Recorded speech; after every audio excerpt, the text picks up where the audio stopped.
Thank you very much indeed, and a warm welcome, ladies and gentlemen. We're going to spend the afternoon, we're going to spend some time just looking at this subject of the art of conversation, how to get on with everyone. Now, some of you may be wondering, why on earth do we need to talk about this subject? What indeed is the problem? Haven't we managed to live and breathe and avoid the traffic and converse with people?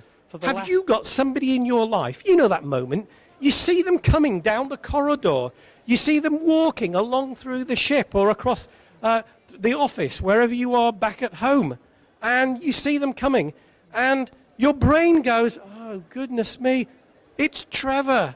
Oh, and you know that you don't want to engage in a conversation with Trevor because he's as dull as a plastic lamppost.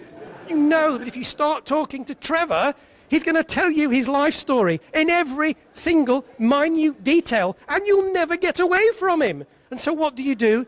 You cross over. You hide. You try and pretend you haven't seen him. You have somebody in your life like Trevor. Have you ever had that moment where the phone goes in your house? I can tell you, I have. And you eventually pick up the phone, and what happens? There's a voice at the other end. And what does it say?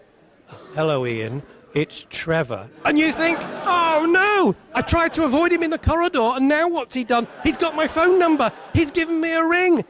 And you say, oh, hi, Trevor. How lovely to hear from you. Thank you for calling. How are you? But have you ever gone up to Trevor and said, Trevor, you are a bore. You're hopeless at conversation. And you know what? Nobody wants to speak to you. The answer is no, of course you haven't. But here's the real problem, ladies and gentlemen.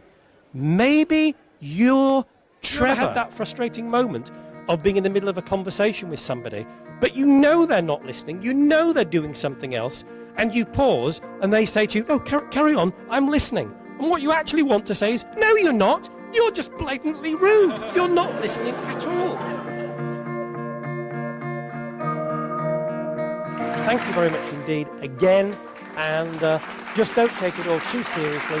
Enjoy your chatting and your conversations. Thank you very much indeed.